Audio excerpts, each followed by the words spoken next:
BNP এক ধরনের 2 টাকা যে জুত চুরি করেছে, জুত চুরি মানে সিম্পল জুত চুরি করা। জুত চুরি করা কি? জুত চুরি হচ্ছে ওনারা দিনের আলোতে প্রতারণা করেছে। যেমন জুলাই জাদুঘর একটা অধ্যাদেশ ছিল, এই অধ্যাদেশটা কথা ছিল এটাকে অপরিবর্তিতভাবে সংসদে আইন আকারে পাশ করা হবে। ওনারা কি করলেন? ওনারা একদম সংসদ শুরু হওয়ার সময়, সংসদ একদম বিলটা পাশ করার 5 মিনিট আগে ওনারা এটাকে সংশোধনী আকারে উপস্থাপন করে ওনারাকে বিলটাকে পাশ করায় নিলেন, যেটা কোনো এটাকে একটা কমিটমেন্ট ব্রিচ করা হয়েছে। এটা কথা ছিল না, কথা ছিল এটা অ্যাজ ইট ইজ পাশ করাবে।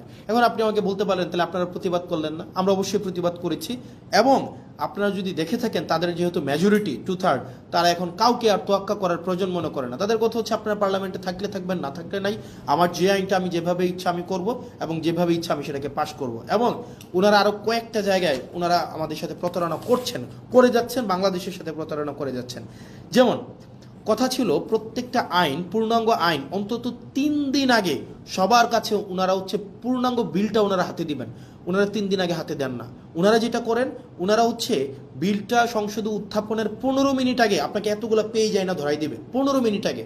এবং এই 15 মিনিট আগে আপনাকে এই পুরা বিলটার যদি আপনি একমত থাকেন বা দ্বিমত প্রকাশ করেন, এই 15 মিনিটের মধ্যে আপনাকে জানাইতে হবে। এবং এটা হচ্ছে এক ধরনের পুকুর চুরি করার মতো। এবং আপনারা দেখবেন মানবাধিকার পুলিশ সংস্কার কমিশন, এটা কিন্তু সংসদে উত্থাপনের কথা ছিল, কিন্তু ওনারা এই কমিটমেন্টটা ওনারা ব্রেক করেছেন।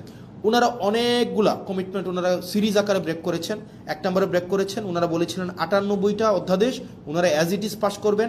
এই অ্যাজ ইট ইজ 98টা কমিশন পাস করার কথা থাকলেও ওনারা সেই জায়গায় ওনারা হচ্ছেন আমাদের জাতির সাথে ওনারা প্রতারণা করেছেন, ওনারা কমিটমেন্ট ব্রেক করেছেন। দ্বিতীয়ত ওনারা বলেছিলেন খ ক্যাটাগরির 16টা সংশোধন আকারে বিলগুলো হচ্ছে সংসদে উপস্থাপন করবেন, সেখানে হচ্ছে ওনারা হচ্ছেন কমিটমেন্ট রাখেন নাই, ওনারা সংশোধিত আকারে উত্থাপন করে নাই। অনেকগুলা বিল, যে বিলগুলো মানবাধিকার কমিশন, পুলিশ সংস্কার কমিশন, তারপরে হচ্ছে আপনার গুম অধ্যাদেশ, এই বিষয়গুলো বলেছিলেন ওনারা এই সংসদে আলোচনার জন্য ওনারা হচ্ছেন নিয়ে আসবেন, সেখানেও সবগুলা বিল ওনারা নিয়ে আসেন নাই। এখন ওনারা যেহেতু মেজরিটি, ওনারা যা ইচ্ছা তা করতে পারেন। যেমন ওনারা অ্যাসালমকে গতকাল দেখলেন, মানে বাংলাদেশের জন্য আরেকটা কালো, মানে একটা দিন, কালো দিনটা ওনারা দেখেন। অ্যাসালম, আমি সংসদে প্রশ্ন করেছিলাম বাংলাদেশের শীর্ষ 20টা ঋণ খেলাপি প্রতিষ্ঠানের তালিকা দেওয়ার জন্য। তো আমির খসরু সাহেব আপনার হচ্ছে ফিনান্স মিনিস্টার, উনি 20টা ঋণ খেলাপির তালিকা আমাদেরকে দিয়েছেন, সংসদে সেটা আছেন। এই 20টার মধ্যে 9টাই হচ্ছে অ্যাসালমের প্রতিষ্ঠান। এই অ্যাসালম ইসলামী ব্যাংক থেকে 82,000 কোটি টাকা শুধু ইসলামী ব্যাংক থেকে ওনারা হচ্ছে ঋণ খেলাপি করেছে। 82,000 কোটি টাকা ইসলামী ব্যাংক থেকে নিয়ে গিয়েছে অ্যাসালম।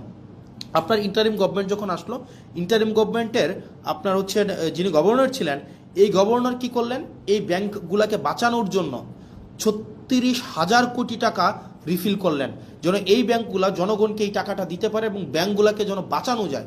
36,000 কোটি টাকা, 36,000 CR। এখন যেটা হয়েছে, গতকাল একটা ব্যাংক অর্ডার পাস করাই নিলেন মেজরিটির বড়াই দিয়ে। এই ব্যাংক অর্ডারে কি আছে? অর্ডারে আছে আপনার আগের যারা মালিক ছিল, যারা ব্যাংকগুলোকে নষ্ট করেছে, যারা ব্যাংকগুলোকে একদম মানে ধ্বংস করে দিয়েছে বাংলাদেশের অর্থনীতিকে আওয়ামী লীগের সময়, এবং এই ব্যাংকগুলোকে চুরি করে টাকাগুলোকে বিদেশে নিয়ে গিয়েছে, এই ইন্টারিম গভর্নমেন্ট স্ট্রিক্ট আইন করেছিল তাদেরকে কোনোভাবে এই ব্যাংকে ফেরত আনা যাবে না। এই মালিকদেরকে আর ব্যাংক তুলে দেওয়া হবে না, কারণ ভাই তারা ব্যাংকগুলোকে নষ্ট করে দিয়ে জনগণের টাকাগুলোকে বিদেশে পাচার করে দিয়েছে। এই মালিকদের হাতে আর ব্যাংক তুলে দেওয়া যাবে না। অথচ গতকাল সরকার একটা আইন করলো, সেই আইনটা হচ্ছে কি?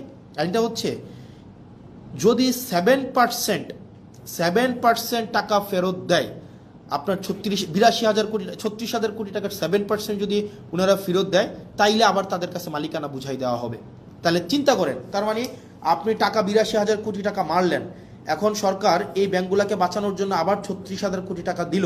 এখন আপনি মাত্র 7% টাকা ফেরত দিয়ে, তার মানে হচ্ছে 2,500-3,000 কোটি টাকা ফেরত দিয়ে আপনি আবার মালিকানা পেয়ে যাবেন। তার মানে আপনি চুরির সময় চুরি করলেন, চুরি করার সময়, মানে এটা সিম্পল, এটা বোঝানো হচ্ছে যেমন যদি বলতে যাই, আপনার একটা দোকান আছে, এই দোকানে 1 লক্ষ টাকা ছিল, আপনার এই 1 লক্ষ টাকার পুঁজিটাকে বিক্রি করে দিলেন, একদম আপনার লাভ তো করলেন না, পুঁজিটাকে বিক্রি করে দিলেন, 1 লক্ষ টাকাই আপনি বিক্রি করে দিলেন, নিজের মতো করে খরচ করে ফেললেন, এই 1 লক্ষ টাকা সরাই নিলেন। তখন কি করলো সরকার, আপনার দোকানটা যেন টিকে থাকে, কাস্টমার যেন অ্যাটলিস্ট দোকানে আসতে পারে, দোকানটা যেন টিকে থাকে, সরকার আবার 50,000 টাকা ফেরত দিল, যে তোমাকে দিল যে ভাই তুমি দোকানটাকে কোনো রকমের টিকায় রাখো। সরকার আপনাকে ফেরত দিল এবং বলল কি আগের যে মালিক যে 1 লক্ষ টাকা নিয়ে পালাই গেছে তাকে কোনোভাবেই আর এই দোকানের মালিকানা বুঝাই দেওয়া হবে না। এখন এই সরকার কি করলো, এই সরকার আসার পরে ওই মালিককে আবার এখন সুযোগ দিল যে তুমি যদি মাত্র 7% টাকা ফেরত দাও, মাত্র 7,000 টাকা ফেরত দাও, তাইলে তোমাকে আবার মালিকানা বুঝাই দেওয়া হবে।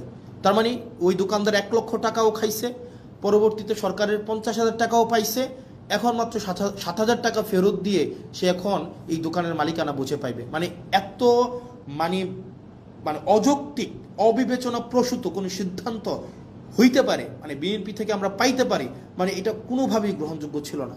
তার মানে আপনি 1.5 লক্ষ টাকা, মানে 1 লক্ষ টাকা তো এটা আপনি নিয়েই গেলেন জনগণ থেকে, সরকার আবার আপনাকে 50,000 টাকা দিল এটাকে বাঁচিয়ে রাখার জন্য, এখন মাত্র আপনি 7,000 টাকা ফেরত দিয়ে আপনি এই ব্যাংকের মালিকানা বুঝে পাবেন। সরকার এই ধরনের একটা কালো আইন করলো, কাকে খুশি করার জন্য? অ্যাসালমকে খুশি করার জন্য। কাকে খুশি করার জন্য? রাষ্ট্রের মাফিয়াদেরকে খুশি করার জন্য, যেটা বিএনপি থেকে খুবই আনঅ্যাকসেপ্টেবল একটা হচ্ছে মুভ।